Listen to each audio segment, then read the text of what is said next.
If you are a heavier runner with a larger build, you're going to need something on your feet that has the right balance of cushioning, something soft enough to be comfortable, but firm enough to support your body through each foot strike. With hundreds of running shoes on the market, it can be really tough to know what's going to work for you, but we've sifted through all the options here to help steer you in the right direction. Going back a number of years, I used to be quite a heavy guy, so I know how frustrating it is to have shoes that wear out really quickly and not feel well supported in your running. So some of this has come from my own personal experience, as well as extensive research, and also speaking to a few of my friends that work in running retail, speaking with runners just like you every day to see what they're recommending heavy runners should be putting on their feet. I just want to say nothing in this video at all is sponsored in any way, and also I've bought and tested and run in all of these shoes and bought them 100% with my money to give you that completely impartial, honest review. Right, let's get stuck into the best daily shoe options. That's coming up now. If you are looking for one shoe to do it all, something to do your easy runs in, your long runs, your speed sessions,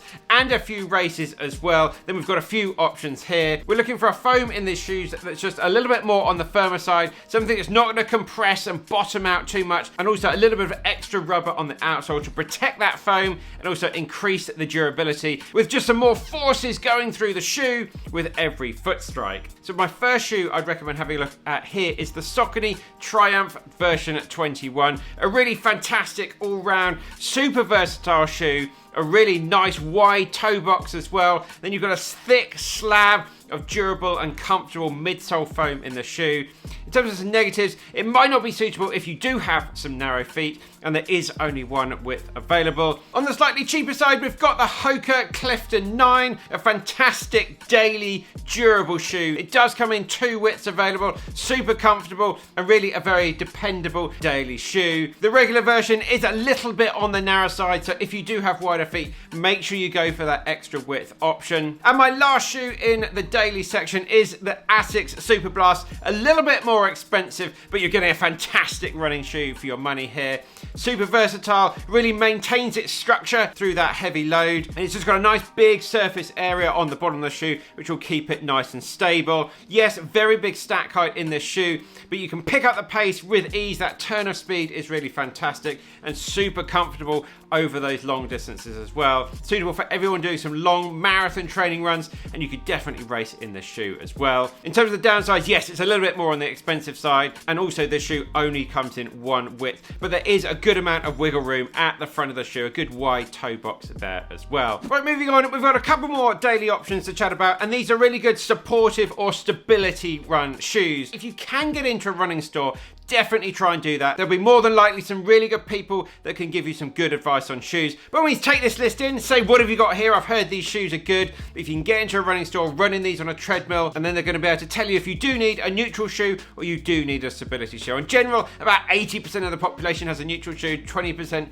need a stability shoe. I will link to a little guide down below if you can't make it into a running store, just to see whether you might need a stability shoe. But anyway, let's have a chat about my best options here. The first one is the Asics Gel Kayano, one of those classic supportive shoes of all time. We're here at version 30, so they've had a good time to get it right. What I really like about this shoe, that Asics guidance system, that 4D guidance system, really impressive stability, really going to help keep that foot supported through the whole foot strike. Also comes in 3 different widths, your regular, wide, and extra wide as well. Super breathable upper in this shoe. Very thick and durable outsole as well. Moving on to the Brooks Adrenaline GTS 23. 4 different widths available in the shoe here. A slightly more firmer ride. It does soften up a little bit over time. You've got Brooks's guide rail stability system in this shoe. It's not too intrusive. Yeah, a really good option. A little top tip here, if you do run more than about 3 times a week, then really try to rotate between more than 1 pair of different shoes. The foam in our shoes needs a little bit of extra time to decompress, especially for heavier runners. They're going to be putting a bit more force through that foam. So if you can allow at least sort of 24 to 48 hours between runs to let that foam just breathe and return back to normal, that is really good. Cycling between 2 different pairs of shoes will last a lot longer than buying one shoe and then another shoe after that. Moving on, we're going to have a chat about the best easy recovery, max comfort shoes, the type of shoes to really look after your legs, look after your body, making sure they're absorbing that impact to try and keep you as injury-free for as long as possible. Being a heavier runner, you might assume that the more foam you have under your feet, the better. However, a lot of these max stack shoes that you can see on the market these days have very soft foams, and the problem with that is they can be quite unstable for people with a higher body weight, and those foams can sort of collapse and lead to a lot of instability as well that can lead to some higher chances of getting injured. So coming up, I've got some really good options that have a really good balance of everything that is going to be really suited for heavier runners. Starting out, we've got the Brooks Glycerin, currently on version 21. It's soft, but it's not too soft. Again, you've got two different widths available here, and also a stability option as well if you do want a little bit of extra stability in your shoe. It's got a very, very tacky but highly durable outsole, and so comfortable to run in. The only downside of the shoe is not great at picking up the pace. This is very much an easy recovery run shoe option here. Probably one of my favorite shoes of this year and last year as well. The Asics Joe Nimbus, currently on 26. The pros of the shoe, it comes in 3 different widths, standard, wide and extra wide. It's so comfortable. It just won in my recent video all about the most comfortable shoes. We'll link to that one up there. It's also got a super durable outsole to the shoe, very breathable and super soft upper to keep that comfort maximized. A really large surface area underneath the shoe as well, so very stable. The foam in the shoe, again, it is quite soft but not too soft. You're not going to bottom out that foam as you run along, and also a good amount of stack height in this shoe. In terms of the negatives, it is a little bit on the expensive side. Version 25, go and find that one. The updates are very minimal, and there's also not much energy return. Again, the shoes in this section are just those recovery run shoes. So you're going to need something for your faster runs and your races to put it into rotation as well. And then finally, in the recovery easy run shoes section, we've got the Hoka Bondi version 8. This comes in 3 different widths, standard wide and extra wide. What I really like about the shoe, super breathable, super comfortable. You can wear it for a long amount of time on your feet. You can run ultras in the shoe. So many ultra runners use this type of shoe. And it's also good for people that do a lot of walking as well. People that are spending a lot of time on their feet. Maybe you're working in retail, in healthcare, something like that, where you're up on your feet a long time. This is a really good option to look at.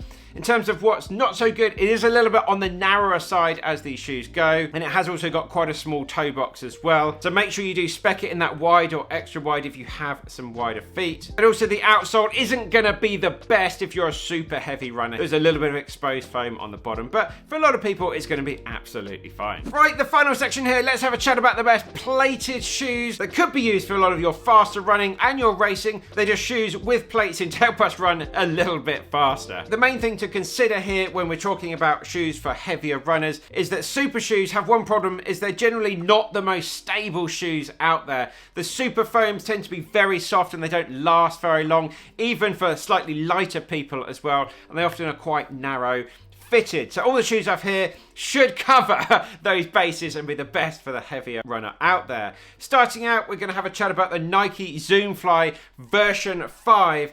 It's not a super shoe per se, but a really good option for your long runs and your long distance races, and you can pick up the pace in the shoe really well because it has got that carbon plate in it. It's got a super thick, durable outsole, and you'll be riding on a massive chunk of Nikes. Well, it's a bit of Zoom X in the middle of their flagship foam with a carrier foam around it, but a really nice responsive ride as well. And I'd say on the whole list of shoes here, this is definitely going to be the one that's going to last the longest, the most durable. And in terms of the negatives with this shoe, it is a little bit on the heavier side, a little bit more of a chunky ride with this shoe, and there's also only one width available. Next on the list is a shoe I've recently been running in and absolutely loving. It was another star in my most comfortable shoe video recently, which is the New Balance SC Trainer. I would say this is the most comfortable plated shoe that I've ever worn. It's super lightweight, soft, but again, not too soft. This is going to be a really good shoe to do some of your speed workouts or as an ultra comfortable race day shoe. Again, a nice durable outsole to the shoe, very stable at cornering, and a good amount of space in the toe box for that foot splay. In terms of the negatives, yeah, it's just not the most poppy, the most responsive out there, but you're sacrificing a little bit of that to get a super comfortable ride in the shoe. And then finally, what most people said was the fastest, best race day plated shoe for heavier runners is the Nike Alphafly version 2 or potentially version 3 as well, which has a slightly different ride. What I really like about the shoe is it's got this super wide, very stable platform in the front, and it's also just so fast, really, with the massive Zoom Air pods at the front of the shoe, the carbon plate running through it, Nike's flagship Zoom X foam in the shoe. It is super, super quick. Also really encourage you to land nicely on the midfoot through your foot strike, really helping your leg turnover as well. But it does run a little bit on the narrow side, especially through the midfoot. So if you have a slightly wider foot through the midfoot, then check out version 3, which is the most current version out at the moment. A lot more space in that shoe, but it's just not quite as stable as version 1 and version 2. There's also one thing to consider, especially with some slightly heavier runners, is these AirPods at the front have been known to pop and burst during races. I've never had it happen to me during a race, but I have had it happen in a very old, battered pair of training shoes a couple of times. So it kind of depends the type of mileage you're putting into the shoe, but it's something to be aware of. So I'm sure there's a few other options out there. These are definitely ones that I would wholeheartedly recommend you go and check out. Let us know down in the comments, what are your favorite shoes? Help out the community. As you've heard me mention quite a lot today, I had a very recent video all about the most comfortable shoes of all time, so maybe go and check that one out next. That's coming up. Right guys, keep on working hard, keep on done, and we'll see you very soon in the next one.